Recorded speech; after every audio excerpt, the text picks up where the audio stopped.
Boa tarde, doutor Rafael, doutor Bruno, com muito prazer. Eu queria primeiro perguntar, doutor Bruno, que números nós temos quando falamos de câncer de próstata? É realmente preocupante? Sim, boa tarde a todos, boa tarde, Mônica, boa tarde, Rafael. Realmente os números são preocupantes. A gente tem uma incidência em torno de 67 a 69 mil casos de câncer de próstata. Essa é a estimativa para 2015. E em relação ao número de mortes, em 2014 foram 12 mil casos, 12 mil mortes por câncer de próstata no Brasil. Então é um dado alarmante e que o homem deve se preocupar em fazer o diagnóstico precoce. Para se ter uma ideia, a relação de morte entre países desenvolvidos é 1 para 10, e no Brasil é em torno, países de desenvolvimento como o Brasil, é em torno de 3 a 4 para 10. Então é o triplo de chance de morrer no nosso país em relação a países desenvolvidos. E esse índice, esse número da mortalidade está diretamente ligado ao diagnóstico tardio? Absolutamente. Tem alguns trabalhos na literatura um pouco conflitantes em relação ao rastreamento com PSA, que é bom, a gente pode detalhar melhor na próxima fase. Mas assim, obviamente, quando o diagnóstico é feito numa fase mais precoce, as chances de cura são muito maiores. Você tem em torno de 85 a 90% de chance de cura em tumor inicial. E para isso a gente deve fazer o rastreamento. Bem, doutor Bruno Carvalho, da Clínica Acreditar, doutor Rafael Marmo, do Celta. Doutor Rafael, como urologista, o urologista é o médico que cuida da saúde do homem, pelo menos na área urológica que envolve a próstata. O que é que a próstata faz? E como é o exame? Assim, quando é que se deve fazer e por que ela adoece? Boa tarde também, boa tarde Bruno, boa tarde Mônica, boa tarde todo mundo. Assim, a próstata, a principal função da próstata é a produção do esperma. Ela, junto com as vesículas seminais, ela é responsável pela produção do líquido que sai na hora da ejaculação. Os testículos são responsáveis pela produção dos espermatozoides e a próstata responsável pela produção do líquido que sai junto com a ejaculação. A próstata de todo homem, ela começa a crescer logo aos 20 e poucos anos. A próstata de todo homem começa a crescer, só que ela começa a dar alteração e a dar problema normalmente a partir dos 40, 45 anos. A nossa orientação e a orientação da Sociedade Brasileira de Urologia é que os homens, a partir de 40, 45 anos, devem começar a fazer o exame anual de rastreamento da próstata com o PSA e toque retal.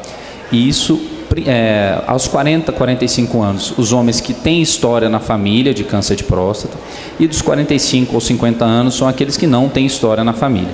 Mas, independente disso, aos 50 anos, os homens anualmente devem procurar o seu urologista para fazer o exame de próstata. É muito importante a gente entender que a avaliação anual da próstata, ela não é somente o PSA.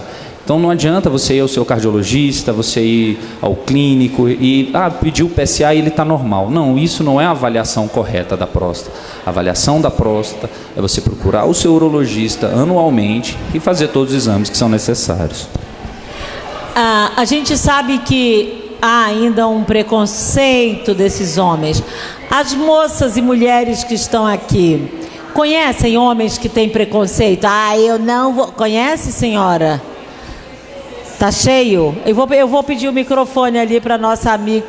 Não, só para... Eu vou esperar você comer, porque é o seguinte, eles falam assim, eu vou nada, quem procura acha, e vou fazer esse exame não, isso é coisa de mulherzinha, Isso, na verdade, é uma desinformação. Não, pode ficar aí, então eu não vou te chamar não. É uma desinformação. Quem daqui tem marido, companheiro ou irmão que vai sim ao urologista? O seu marido vai? Mônica, só para você ter uma ideia, um levantamento da Sociedade Brasileira de Urologia desse ano, Rafael, mostrou que apenas 50% dos homens brasileiros já foram urologistas, seja por qualquer causa. Apenas a metade. Homens daqui, quem tem coragem para falar que foi? Microfone, vamos ver. leva o microfone ali. Doutor Silvio. Boa tarde, meu nome é Silvio Viegas, sou diretor do hospital e eu não podia fugir disso, né? Eu tenho obrigação de participar, até porque, olhando para mim, já dá para dizer que eu tenho quase 70. Então, não dá para dizer. Está na hora de ir no urologista. Felizmente ou infelizmente, eu sou cliente do Ceuta, tá? Dr. Paulo Cantelli, não me apaixonei por ele ainda não, viu? Porque dizem que tem um problema, né? Você vai uma vez, você vai segunda vez, tal, não. Mas isso tudo é brincadeira. Eu acho que é muito importante isso, sabe? Nós, homens, que já passamos dos 50, dos 40, eu já passei dos 50, nós precisamos ter essa consciência. Por quê? Porque as mulheres, elas não têm nenhuma dificuldade de ir no ginecologista, de ir no mastologista, de fazer todos os exames, de buscar prevenção. Por que nós, homens, vamos dizer...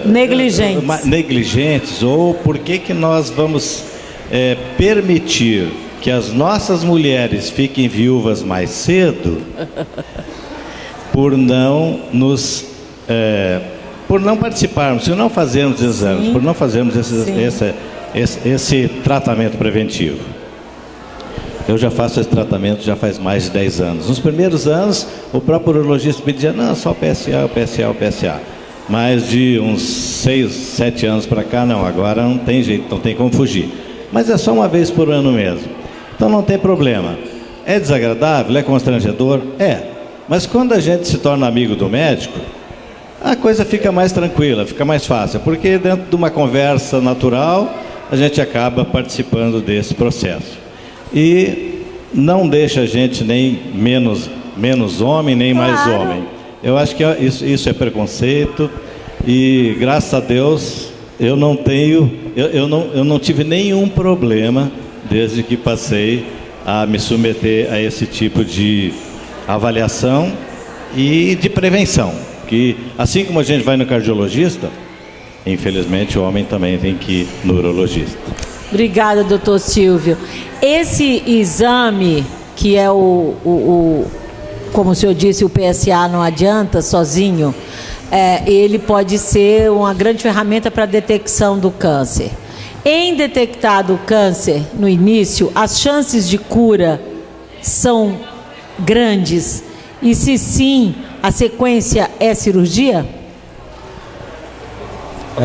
Só voltando um pouco o que o Rafael falou, a importância de se fazer o toque retal. Quando você faz só a dosagem sanguínea do PSA, você deixa passar 20% dos cânceres. Quando você faz só o toque, também deixa passar 20%. Quando você faz os dois exames, você atinge um diagnóstico a taxa de 95%. Por isso que é importante fazer os dois exames. Voltando à sua pergunta, quando já se tem o diagnóstico de câncer de próstata, primeiro você vai classificá-lo. Se ele é baixo risco, risco intermediário ou alto risco. O risco baixo e o paciente não tendo nenhuma contraindicação à cirurgia, na minha opinião, o melhor tratamento é a cirurgia, ou que a gente tem visto, active surveillance. O que é importante isso? Às vezes, quando você diagnostica um paciente, mesmo ele estando com câncer de próstata, você não precisa tratá-lo. Às vezes o câncer é tão indolente que você pode acompanhar. Então, não há necessidade de ter esse medo absoluto de fazer o diagnóstico. Além de se fazer o diagnóstico precoce ser importante, é importante também quando você faz um diagnóstico, às vezes o paciente nem precisa de tratamento. Mas em se precisando de tratamento, você tem 3 pilares, que é a cirurgia, a radioterapia e a hormonioterapia. Dependendo da classificação do risco do paciente, ele é encaminhado para cirurgia rádio isolada ou a rádio associada ao bloqueio hormonal. Falando também, como o doutor Silvio falou, é interessante a gente entender que, falando no geral, na saúde masculina, a gente sempre fala muito de câncer de próstata, mas no geral, o homem ele se cuida muito menos do que a mulher. E isso reflete na sobrevida do homem, na vida do homem, na expectativa de vida do homem, que é menor do que das mulheres. E isso é também causado pelo fato do homem não se cuidar, do homem não ir ao urologista, e não ir aos médicos, e não se tratar adequadamente. Uma coisa interessante que eu gosto sempre de falar para os meus pacientes é que qualquer tipo de exame, qualquer coisa que fosse ser feita no consultório do urologista, tudo depende da vontade do homem. Então, assim, eu vejo muitos pacientes chegando no meu consultório já assustados, achando que vai ter o toque, que horas que vai ser o toque. Não se preocupe com isso. Vá ao seu médico, vá ao urologista, faça seus exames e com o tempo, em algum momento, vai acabar fazendo o toque retal. Então é importante você ir ao médico, você acompanhar. Quando do diagnóstico, aí sim, uma das alternativas é a alternativa cirúrgica, que principalmente em tumores mais iniciais a resposta é muito boa, a taxa de cura existe e é bem elevada.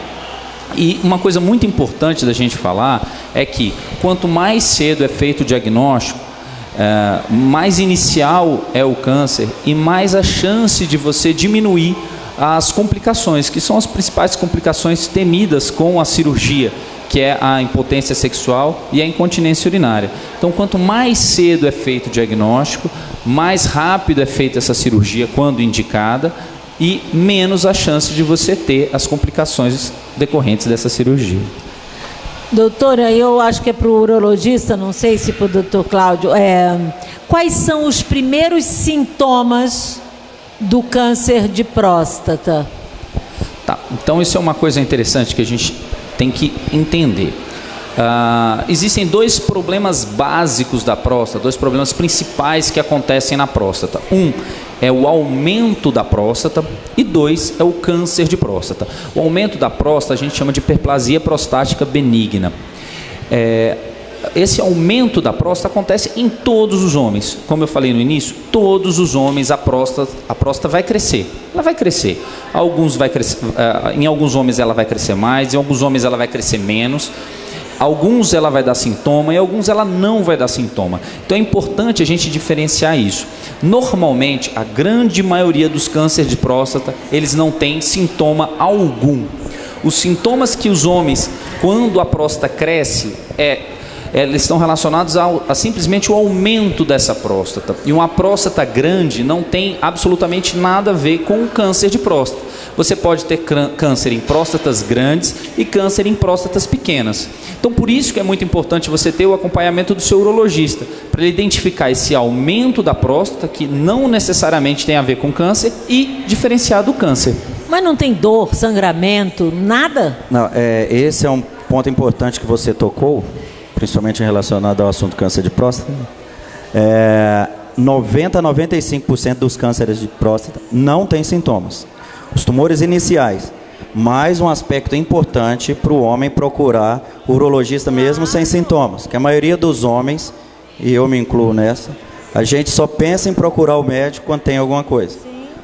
Parei, a minha urina está fraca, eu não estou urinando bem mais, está presa, estou urinando várias vezes, pouco volume, vou ao médico. Não, 90 a 95% dos cânceres de próstata, para ser diagnosticado numa fase bem inicial, geralmente o homem não sente nada. Então só no exame preventivo. Só no exame, por isso o exame preventivo. Nossa. Se as mulheres começam a fazer o exame preventivo após o início da atividade sexual, por que os homens após os 50 não poderiam ir rotineiramente ao urologista? Claro. E isso é importante a gente entender, que na grande maioria das vezes, esses sintomas que os homens percebem, de jato urinário fraco, muitas vezes sangramento na urina, acordar várias vezes à noite para urinar, isso não está, na grande maioria das vezes, relacionado a câncer de próstata. Está simplesmente relacionado ao aumento natural da próstata que acontece com todos os homens. Então, por isso que é importante ir todo ano ao urologista. Tem muitos que chegam no meu consultório com 60, 65 anos e falam assim: quantas vezes eu já fui ao urologista? Nunca fui, porque eu não sinto nada.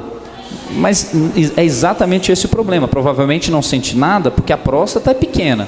Mas uma próstata pequena não quer dizer que você não tem o câncer de próstata. Não espere sentir alguma coisa para ir, né? Voltando ao assunto câncer, quais são os cânceres, e falando da saúde masculina, os cânceres que mais agridem o homem no Brasil, além do câncer de próstata? Além do câncer de próstata, a gente tem que ter muito cuidado em relação ao câncer de pulmão, relacionado 85 a 90% ao tabagismo, seja ele o tabagismo ativo, que o paciente fuma, ou o tabagismo passivo, que ele reside e mora com algum fumante. Então, homens que têm alto risco para desenvolver câncer de pulmão, os tabagistas pesados que fumaram há vários anos, eles devem realizar uma tomografia de tórax por ano, após avaliação com o oncologista, uma tomografia sem contraste. Outro câncer bastante incidente no nosso país é o câncer de intestino, o câncer de cólon, que ficou em grande evidência aí após essa última pesquisa sobre o consumo de carne vermelha, principalmente carne vermelha processada. É lógico, em relação à carne vermelha ou carne vermelha processada, é quando você faz o consumo diário, aumenta muito a incidência de câncer. Então, diante disso, o que a gente deve fazer? Homens e mulheres após os 50 anos devem fazer a colonoscopia em relação à prevenção de câncer de intestino. Somente o exame de sangue oculto já não é mais usado. Devemos agora realizar a colonoscopia. Em relação ao câncer de pulmão, que é outro câncer também temível, que acomete muito a população, seja masculina ou feminina, a gente deve procurar um pneumologista, um oncologista clínico. E o outro, realmente é o que a gente está falando, que é o câncer de próstata. Câncer de próstata tem cura? Tem cura sim. É um acompanhamento longo, um acompanhamento de longo prazo, mas tem cura sim. E uma coisa interessante da gente falar sobre o câncer de próstata é que ele, na maioria das vezes, ele é um câncer indolente, é um câncer lento, de evolução lenta, e que a gente consegue controlá-lo muito bem, com uma chance de cura muito boa. Então, assim, a gente não deve ficar com medo, não deve ficar... E quando do diagnóstico, não precisa ter esse medo, esse pavor do nome câncer. É um câncer com grande possibilidade de cura e uma sobrevida bem provável e bem grande. Mas dá medo, viu, doutor? Quem já teve câncer aqui, ou alguém na família, dá medo, eu sei. Existe um perfil para o câncer de próstata, por exemplo, asiáticos, negros, brancos, altos, baixos, obesos, não obesos? Na verdade, basta ser homem inicialmente, né? E a incidência aumenta a partir dos 65 anos de idade. A idade é o principal fator. Chegando aos 80 anos, cerca de 50% dos homens terão câncer de próstata, mas menos da metade levarão o paciente a óbito ou alguma complicação.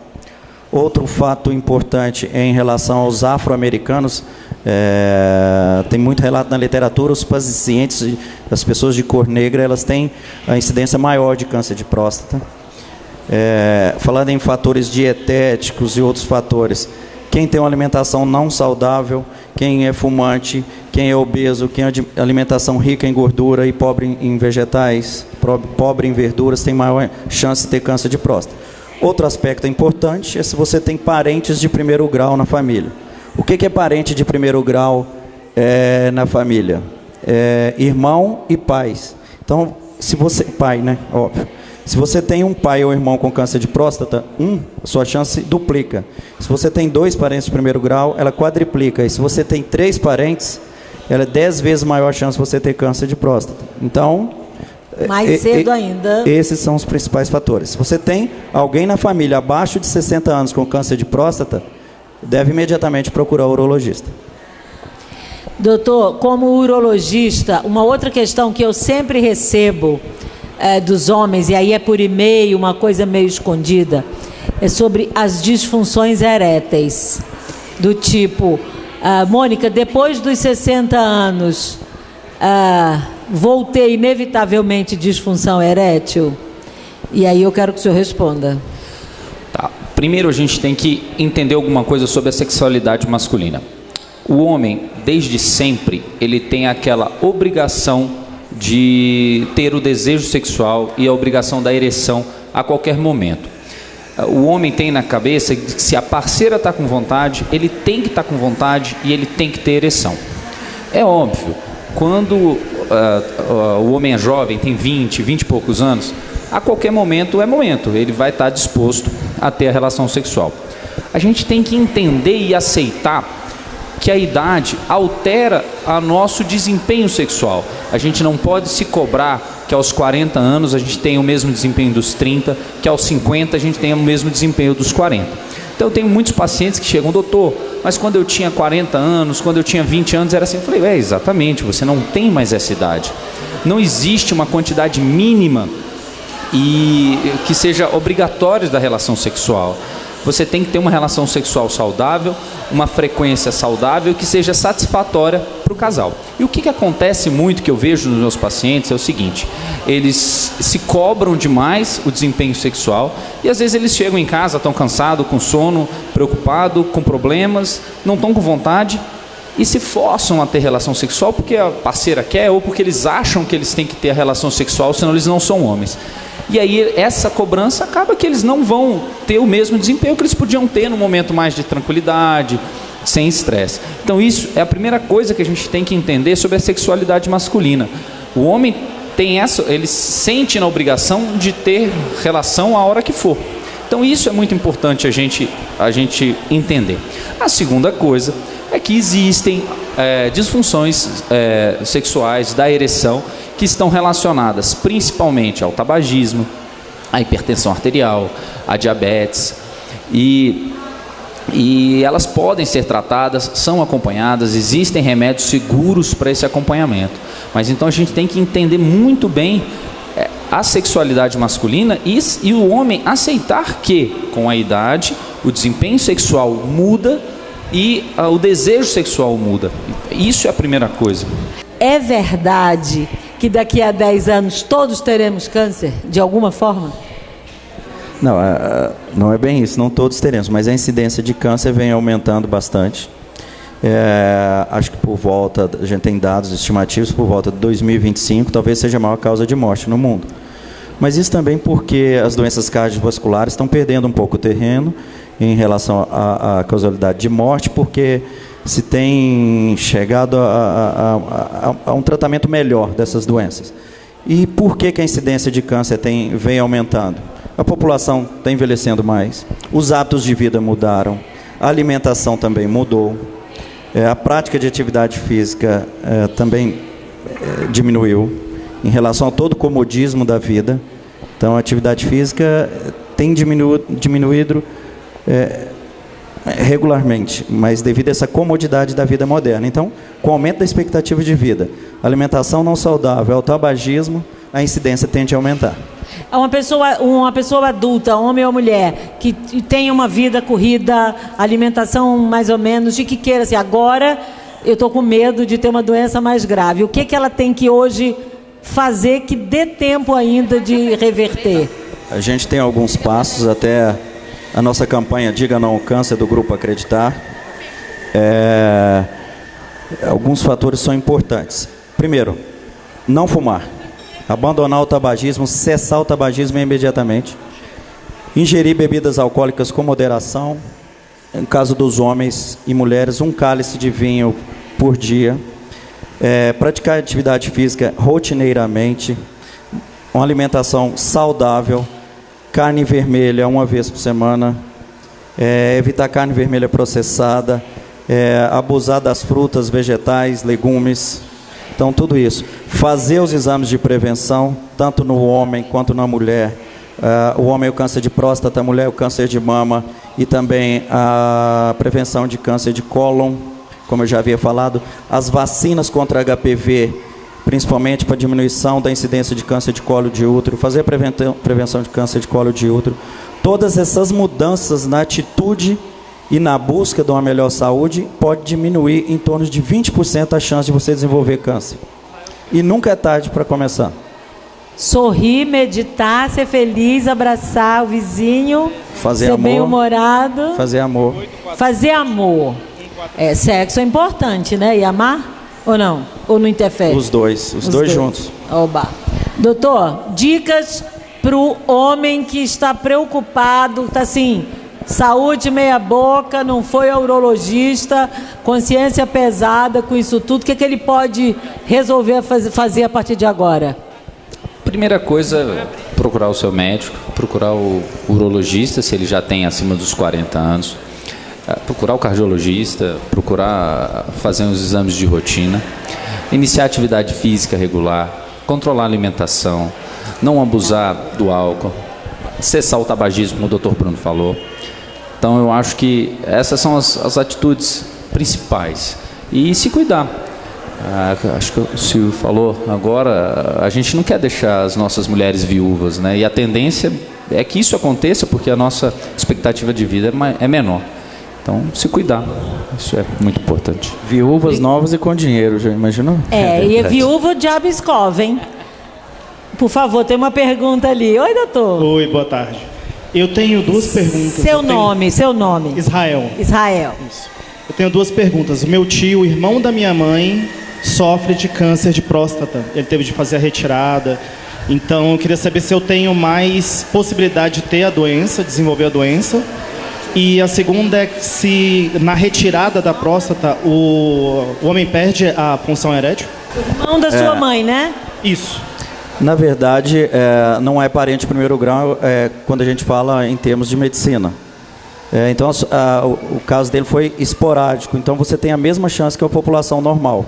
Tá? Então, você deve procurar o urologista a partir dos 45 anos. Se não tiver sintomas, nada.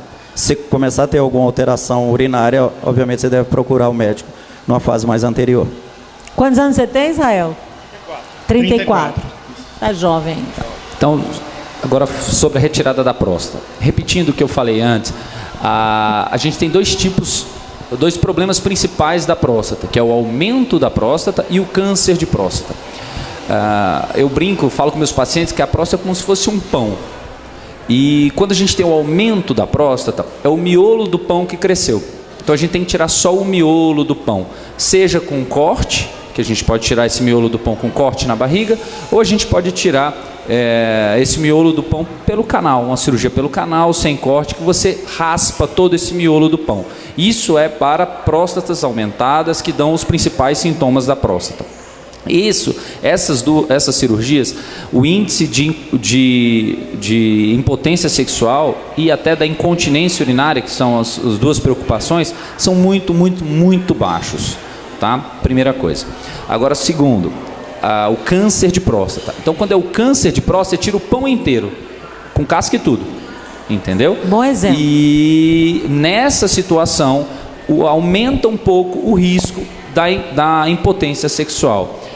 E esse risco, e por que tem esse risco? Porque os nervos responsáveis pela ereção, eles são bem próximos à casca do pão, da próstata, e quando a gente tira essa próstata inteira, em algumas situações, esses nervos vão junto. E o risco dessa impotência, ele está diretamente relacionado em que estágio está esse tumor. Se for um tumor mais avançado, o risco de impotência sexual é bem maior. Se for um tumor no estágio inicial, a gente consegue tirar essa próstata e preservar esses nervos que passam próximos a ela. Explicado, Israel. Gostei muito desse exemplo. Ficou claríssimo agora para mim. Alguma pergunta? Gente, em vez de olhar no Google, pergunta aqui para o doutor Gabriel e doutor Cláudio. Perguntas? Bem, para finalizar, nós estamos aqui hoje, para quem chegou agora, fazendo mais uma edição desse programa do Hospital Anchieta, que é o único hospital no Distrito Federal que promove esse tipo de aproximação da ciência, da medicina com a comunidade. A gente traz médicos da importância desses dois que estão aqui para conversar com o público, traduzir algumas questões que às vezes a gente não compreende muito bem, e cada mês com um tema. Hoje, inaugurando o mês de novembro, que é um mês que o mundo todo trata da questão da saúde masculina, especialmente para atenção ao câncer de próstata, nós temos o doutor Gabriel, da Ceuta, e o nosso... Rafael Malmo, desculpa. Rafael, tudo é anjo, né, doutor? E do grupo Acreditar, nós temos o doutor Cláudio Carvalho. Bruno é mais bonito. Desculpa. É preocupado aqui com as questões das próstatas.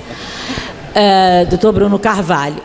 E o Hospital Anchieta disponibiliza esse talk show nos sites, no seu site, hospitalanchieta.com.br. Este e todos os outros talk shows que já fizemos durante os últimos anos. hospitalanchieta.com.br, assim como todas as entrevistas com todos os médicos desse hospital, que é excelência e referência em gestão hospitalar. Então eu queria uma salva de palmas a esses duas referências, Dr. Bruno e Dr. Rafael. Muito obrigada a toda a equipe de marketing do Hospital Anchieta. Valeu, gente. Muito obrigada. Obrigado. Obrigado.